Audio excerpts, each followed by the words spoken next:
재정개혁특별위원회가 금융소득 종합과세를 강화하겠다는 내용 어제 권고를 했고, 앞서 전에 들으신 대로 일단 정부는 내년부터 시행하는 건 좀 어렵다 이렇게 입장을 내놨습니다. 결국은 이 금융소득 종합과세를 한다라는 것 자체가 이제 강화한다는 것 자체가 어떻게 보면 시간 문제다 이렇게 볼 수가 있는 건데요. 근데 지금 계속해서 이 내용, 어제 권고안이 나온 이후에 나오는 여러 가지 언론에서 보도되는 부분이라든가 이런 걸 보고 있으면 세금 폭탄이라든가 어떤 뭐 직격탄이라든가 또는 뭐 건보료 폭탄이라든가 등등 이렇게 좀 자극적인 단어들이 좀 많이 나오고 있습니다. 굉장히 세금 부담이 커질 것이다 이렇게 얘기를 하고 있는데요. 실제로 세금 부담이 이렇게 나오고 있는 것처럼 정말 폭탄이 되는 건지 정말 직격탄이 되는 건지 한번 좀 보도록 하겠습니다. 참여연대 조세재정개혁센터의 김용원 간사 나오셨습니다. 김 간사 어서 오십시오. 네, 안녕하세요. 일단은 뭐 앞서 이제 얘기를 잠깐 했습니다만 금융소득 종합과세가 어떻게 변하는지부터 좀 간단하게 요약을 좀 해주시죠. 네, 금융소득은 일반적으로 이자나 배당소득을 얘기하는 건데요. 대부분의 금융소득은 이제 처음에 원천징수 15.4%가 이자 금액에 이제 세금으로 떼지는데, 그렇죠. 근데 지금은 이제 2천만 원 넘는 금액은 자신이 가지고 있는 소득을 다 합쳐서 네. 세율을 계산하는데 그 기준을 지금 2천만 원에서 1천만 원으로 낮추겠다는 얘기입니다. 지금 나오는 것처럼 이렇게 예, 맞습니다. 현재 현행은 이런데 네. 권고한 대로는 이렇게 해서 네. 지금은 1,000만 원 이하, 1,000만 원까지 2천만 원 이상만 되던 게 이제 네. 1,000만 원까지 된다 이제 이렇게 네, 보면 된다는 거죠. 맞습니다. 자, 그러면은 그만큼 이제 어떻게 보면 이제 금융소득 종합과세의 대상이 확 늘어난다 이제 이렇게 네. 보면 되는 거 아니겠습니까? 그러면 얼마나 그 사람 수로 따지면 이제 어느 정도나 늘어날까요? 기존 2천만 원 기준이었을 때는 대략 9만 4천 명 정도였는데요. 이번 특위의 추정으로는 약 40만 명 정도로 예상이 되고 있습니다. 지금 표가 나오는데 저 제일 끝에 오른쪽 끝에 보시면 되겠군요. 우리 김 간사님 뒤쪽으로 보이는 게 9만 4천 명이 이제 이게 2017년 기준이고 이런 사람들이 12조 2,961억 원인 모양인데 저거는 그러면 저 9만 4천 명의 금융소득 종합과세 대상자들이 지난 2017년도에 낸 금융소득 세금 세금이 아니라 신고한 소득 신고한 소득 금액이 예. 12조 2천억 원이 넘는다. 네, 그럼 맞습니다. 이거에 대해서 이제 어떻게 보면 세금이 이제 부과가 됐을 테고요. 예. 그러니까 여기서 이제 정확하게 12조 3천억 가까운 저 금융소득 신고한 금액에 대한 세금이 얼마인지는 정확하게는 알 수는 없고. 네. 알겠습니다. 그럼 거기까지 좀 제가 좀 정리를 좀 해보고, 자 지금부터 이제 본격적으로 저희가 이제 우리 김 간사님 모시고 들어보고 싶은 얘기를 좀 해보도록 하겠습니다. 이게 이제 케이스가 너무 다양하기 때문에 네. 좀 좁혀서 살펴봐야 될 것 같습니다. 이 금융소득 종합과세가 이렇게 강화가 되면 실제 세부담이 정말 폭탄이 되는 건지 한번 좀 따져봤으면 좋겠는데요. 네. 제가 준비한 케이스가 두 예. 가지 정도가 있는데요. 다음 장으로 좀 넘어가 주시죠. 화면을 보면서 제가 설명을 드리겠습니다. 지금 종합소득 8천만 원 그리고 금융소득 1,900만 원인 경우에 현재는 약 1,800만 원 정도의 세금이 부과되고 있습니다. 네. 현재 개편안 대로 적용되면 약 2,100만 원 정도가 부과가 되고요. 한 340만 원 정도 세부담이 늘어난다고 보시면 되겠습니다. 예. 그리고 종합소득 1억 4천만 원인 경우를 또 준비를 해봤는데요.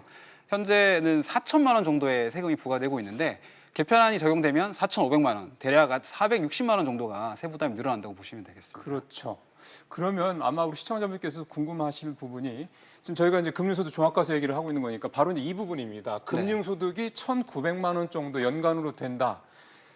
그럼 저게 이제 소득이 신고한 소득이 1,900만 원 정도 된다는 건데 그러면 자산이 얼마나 되길래 연간 한 1,900만 원 정도의 신고 소득이 나오느냐 아마 이 부분이 좀 궁금하실 것 같은데 대략 어느 정도라고 보면 됩니까? 지금 시중은행의 대략적인 예금 금리가 2% 정도입니다. 바꿔주시죠, 시지죠? 2%를 기준으로 말씀을 드려보면 네. 1,900만 원이면 약 9억 5천만 원 정도 자산을 의미합니다. 한 10억 정도. 근데 네. 그것도 사실 2%라는 거는 정기예금금리 수준인 건데 이건 아주 최소한도로 했을 때 네. 보통 뭐 자산이 한 10억 정도 되는 분들이 이렇게 정기예금에 다 넣어놓고 있으지는 그러시진 않으시니까요. 않겠죠. 네. 그렇게 최소한도로 해도 대략 한 10억 원 정도의 금융소득이 있다는 얘기가 좀 되는 건데 근데 이제 이번에 이 종합과세 얘기가 나오면서 그러니까 종합과세를 2천만 원 기준에서 1,000만 원 기준으로 이제 낮추면서 대략 40만 명 정도로 그 세금을 내야 되는 사람이 늘어났다. 네. 이렇게 말씀도 아까 전해주셨는데 네. 건보료 폭탄 얘기가 나오더라고요. 실제로 네네. 건보료가 얼마나 오르길래 이 폭탄 얘기가 나올까요?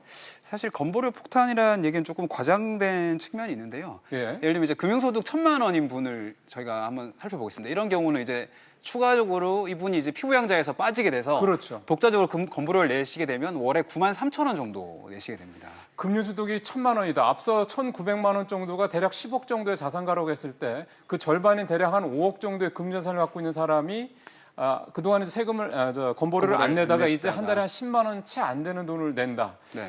글쎄요, 이걸 가지고 폭탄이라고 할 수 있을 정도인지는 모르겠습니다. 조금 더 확대해 보죠. 네네, 그러시죠. 지금 건보료 개편안에 따르면 금융소득이 3,400만 원이 넘게 되면 피부양자 자격이 탈락되게 됩니다. 예. 그럼 3,400만 원 기준 저희가 한번 살펴보겠습니다. 3,400 경우에는 이제 금융자산이 17억 원 정도라고 할 수 있는데요. 이런 경우에 건보료는 월 19만 원 정도가 지금 예상이 됩니다. 저 금융자산 17억도 역시 아까 말씀하셨던 2% 정도 네, 대략 맞습니다. 그거에 맞춘 거니까 네. 그 정도 되는 분들이 금융자산만 네. 건보료 한 달에 20만 원. 글쎄요.